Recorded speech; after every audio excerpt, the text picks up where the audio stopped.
İrlandalılar arka bahçenizdeki komşunuzu küçümsemeyin dediklerinde tüm İngiltere'de yer yerinden oynadı. Bunun bir nedeni olmalıydı. 12 Haziran 1988 tarihine gidiyoruz. Stuttgart'ta Avrupa futbolunun sahnesi kurulmuştu. Bir tarafta Bob Robson yönetimindeki İngiltere milli takımı, Peter Shilton, Brian Robson, John Barnes, Chris Waddle, Gary Lineker, Yıldızlar Topluluğu İngiltere 1988 Almanya'da düzenlenen Avrupa Şampiyonası'nın favorilerinden biri. Karşılarında ise Avrupa Şampiyonası finallerine tarihinde ilk kez katılma başarısı gösteren İrlanda Cumhuriyeti milli takımı. Kimse İrlanda'nın İngiltere karşısında ne yapacağını bilmiyordu. Ama o gün Stuttgart'ta futbol tarihinin en unutulmaz sürprizlerinden biri yazılacaktı. Bu tarihi futbol hikayesinin başlaması için 6 dakika yeterliydi. Evet, karşılaşma hakemin başlama düdüğünden 5 dakika sonra ve 6. dakikaya girilirken İrlanda duran topla İngiltere ceza sahasına geldi. Top bir anda havalandı. O an İngiltere savunması kararsız kaldı. Tony Galvin'in ortası, John Aldridge'in kafa vuruşu ve top Ray Hoyton'un önüne geldi. Hoyton yükseldi, enfes kafa vuruşu yaptı, gol. Top Peter Shilton'un üzerinden süzülerek ağlarla buluştu. İrlandalı futbolcular sevinçten çılgına dönmüştü. Bu gol sadece bir gol değildi. Bu gol İrlanda futbolunun Avrupa'ya attığı ilk büyük çığlıktı. Fakat İngiltere milli takımının kadrosu pes edecek takım değildi. İngiliz teknik direktör Bob Robson çaresizce oyunu izliyordu. İngiltere milli takımı kaptanı Brian Robson orta sahada takımı ileri taşıyordu. John Barnes kanattan saldırıyordu. Chris Waddle boşluk arıyordu. Ve ileride İngilizlerin büyük golcüsü Gary Lineker vardı. İngiltere yavaş yavaş oyunun kontrolünü ele geçirdi. İrlanda ise geri çekildi. İrlanda milli takımının İngiliz teknik direktörü Jack Charlton'un öğrencileri artık sadece futbol oynamıyor, bir kaleyi savunuyordu. Her İngiltere atağı İrlanda için yeni bir tehlikeydi. Her İrlanda müdahalesi tribünlerdeki İrlandalı taraftarlar için yeni umut yaratıyordu. Sonra sahneye başka bir kahraman çıktı. İrlanda milli takım kalesi Peggy Bonner.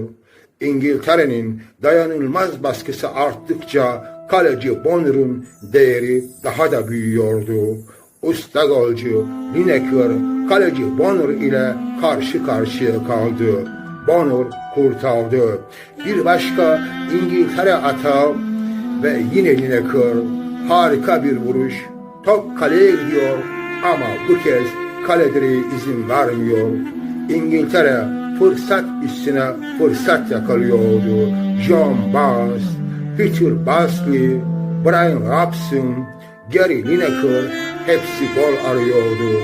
Fakat İrlanda milli takımının kalesinde adeta görünmez bir duvar vardı. Kaleci Peggy Bonner ve dakikalar ilerliyordu.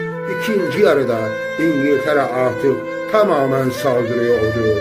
İrlanda'nın tek bir amacı vardı. 1-0'lık skoru korumaktı. İngiltere'nin tek ihtiyacı bir gol. Dakikalar geçiyor. 75, 80, 85.